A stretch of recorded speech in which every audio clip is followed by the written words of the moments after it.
Good morning students. आज हम आपको क्लास 8 में मैथ सेकंड में एक्सरसाइज 3.3 में समांतर चतुर्भुज के बारे में बताएंगे। जैसा कि क्वेश्चन दिया गया है आपका, ABCD एक समांतर चतुर्भुज है। इसके प्रत्येक कथन को परिभाषित करके प्रयोग कीजिए और इसके किस गुणधर्म के द्वारा ये कोण, इनकी भुजाएं, विकर्ण किस तरीके से बराबर हैं। तो देखिए, पहला क्वेश्चन दिया गया है AD हमारी ये भुजा है। AD ये भुजा है, ये किसके समांतर है? तो समांतर चतुर्भुज में सम्मुख भुजाएं क्या होती हैं? बराबर होती है। तो AD बराबर होगी हमारी B और C के। तो यहां पर लिखेंगे AD बराबर के BC। अब ये किसके माध्यम से लिखा गया है कि समांतर चतुर्भुज में सम्मुख भुजाएं बराबर होती है। तो यहां पर लिखेंगे प्रयोग इसका, समांतर चतुर्भुज में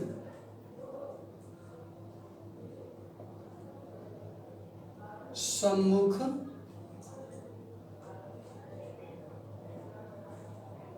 भुजाएं बराबर होती है। समांतर चतुर्भुज में सम्मुख भुजाएं कैसी होती हैं? बराबर होती है। उस माध्यम से हमने यहाँ पर लिख दिया AD बराबर के BC। AD बराबर के BC। अब देखेंगे यहाँ पर क्वेश्चन नंबर इसी का दूसरा दिया है, कोण DCB। अब देखेंगे DCB, ये वाला कोण किसके बराबर होगा? DCB। और ये कोण होगा हमारा BAD के बराबर, क्योंकि समांतर चतुर्भुज में सम्मुख कोण भी बराबर होते हैं। तो यहां पर लिखेंगे कोण BAD।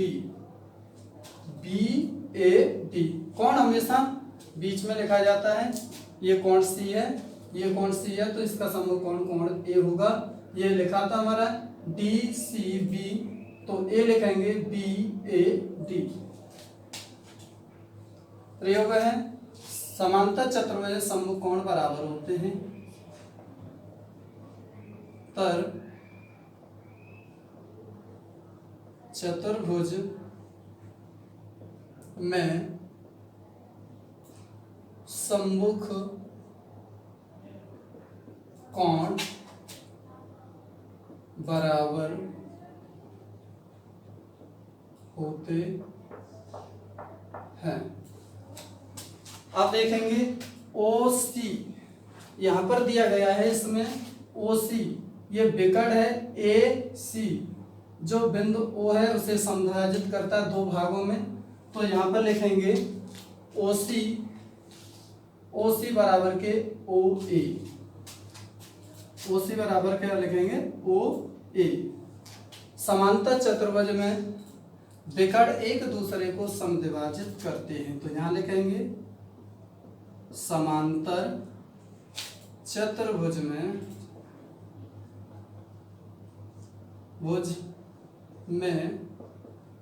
विकर्ण एक दूसरे को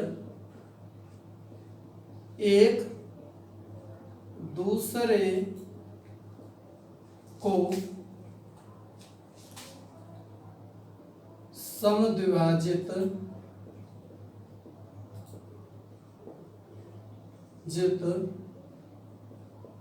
करते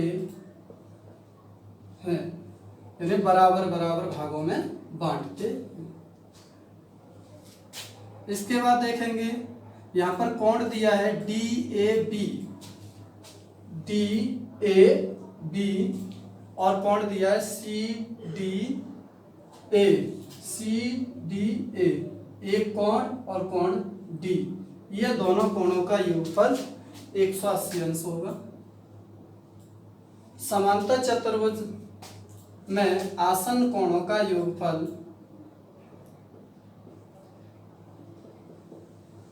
समांतर चतुर्भुज में आसन कोणों का योग 180 अंश होता है। समांतर चतुर्भुज में आसन कोण होंगे उनका योगफल 180 अंश होगा। या तो कोण इस तरीके से ए और डी, इनका योगफल भी 180 अंश होगा। यदि कोण ए और बी लेते हैं तब भी हमारा इनका मान जो होगा 180 अंश होगा। कोई से कोण ले लें बी और सी, आसन कोण होने चाहिए, उनका योगफल 180 अंश होगा। पुनः एक बार फिर से देख लें कि यहाँ पर हमारा AD बराबर है BC, समांतर चतुर्भुज सम्मुख भुजाएं बराबर होती हैं। इसके बाद कोण दिया है DCB और BAD, यानी कोण दिया है C और कोण A के बराबर होगा। समांतर चतुर्भुज में सम्मुख कोण बराबर होते हैं। OC बराबर OA, जो विकर्ण हैं एक दूसरे को समद्विभाजित करते हैं। इसके बाद यहाँ पर ये आसन कोण दिए गए A और D, इनका योगफल होता है 180 अंश। क्वेश्चन नंबर दूसरा देखेंगे, समांतर चतुर्भुज में अज्ञात x y z के मान ज्ञात कीजिए। तो देखेंगे यहाँ पर x y और z जो दिए गए हैं ये अज्ञात पद हैं, इनके हमें मान ज्ञात करने हैं। जैसा कि इस समांतर चतुर्भुज में हमें एक कोण दिया है, कोण B दिया गया है हमारा सॉल्व, और हमें यहाँ C, D और A इनके मान ज्ञात करने हैं। तो देखेंगे B कोण जो 100 दिया है ये 22 यानी D के बराबर है। तो ये किसके माध्यम से, समांतर चतुर्भुज मैंने अभी आपको बताया था समांतर चतुर्भुज सम्मुख कोण बराबर होते हैं। तो हम यहाँ पर लिख सकते हैं 22 बराबर के 100 सम्मुख, समांतर चतुर्भुज में सम्मुख कोण से, समांतर चतुर्भुज में सम्मुख कोण बराबर होते हैं। अभी बताया था समांतर चतुर्भुज सम्मुख कोण बराबर होते हैं, तो यहाँ पर लिख सकते हैं सम्मुख कोण से। तो y का मान आ गया आपका 100। अब हमें x और z का मान ज्ञात करना है, तो यहाँ लिख सकते हैं 100 प्लस x बराबर 180 अंश, ये होगा आसन्न कोण से। तो बाकी ये परिभाषा पहले से लिखी हुई है, तो यहाँ लिखेंगे हम x प्लस 100 बराबर 180 अंश आसन्न कोण से, समांतर चतुर्भुज में आसन्न कोणों का योग 180 अंश होता है। 180 अंश होता है, तो यहाँ पर हमें x का मान निकालेंगे, तो 180 अंश माइनस के 100 अंश। x बराबर 80 अंश से ये निकला आया मान। तो हमें अब z का मान निकालना है, तो ये x और z क्या बना रहे हैं, सम्मुख कोण। तो यहां लिख सकते हैं हम z बराबर x सम्मुख कोण, सम्मुख कोण से, क्योंकि अभी बताया था सम्मुख कोण कैसे होते हैं, बराबर होते हैं। तो यहाँ पर z का मान आ जाएगा हमारा, x का मान कितना है 80, तो z का मान भी हमारा 80 अंश आएगा। तो देखेंगे ये क्वेश्चन हुआ। अब देखेंगे आकृति जो दूसरी दी है सेकंड, इसमें भी हमें x और y और z के मान निकालने हैं। तो देखते हैं, इसे इरेज करते हैं। देखिए इसमें यहां से देखेंगे 50 और ये 22, ये क्या बना रहे हैं, आसन कोणों का योगफल कितना होता है 180 अंश। तो यहां लिख सकते हैं 22 प्लस 50 अंश बराबर 180 अंश। इसके माध्यम से लिखेंगे आसन कोण से, आसन कोण से।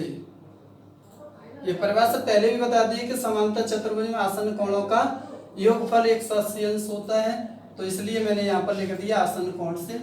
तो यहाँ 22 बराबर 180 अंश माइनस के 50 अंश, तो y बराबर यहाँ पर निकलेगा 130 अंश। y का मान निकल आया तो हम x का मान निकाल सकते हैं। y और x क्या बना रहे हैं, सम्मुख कोण। तो यहाँ लिख सकते हैं हम x बराबर y सम्मुख कोण से, सम्मुख कोण से। समांतर चतुर्भुज में सम्मुख कोण बराबर होते हैं, तो यहाँ पर x बराबर y का मान 130 निकल के आया, तो x का मान भी हमारा 130 अंश हुआ। अब हमें z का मान निकालना है, तो ये संगत कोण से निकल आएगा। x और z ये क्या बना रहे हैं, संगत कोण बना रहे हैं, तो यहाँ लिख सकते हैं z बराबर x संगत कोण से। तो यहाँ पर z बराबर x का मान कितना निकल के आया, 130 अंश, तो यहाँ पर z का मान 130 अंश निकल के आया।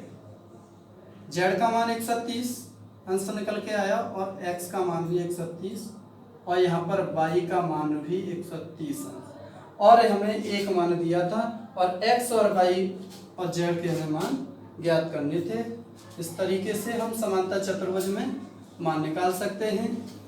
Thank you.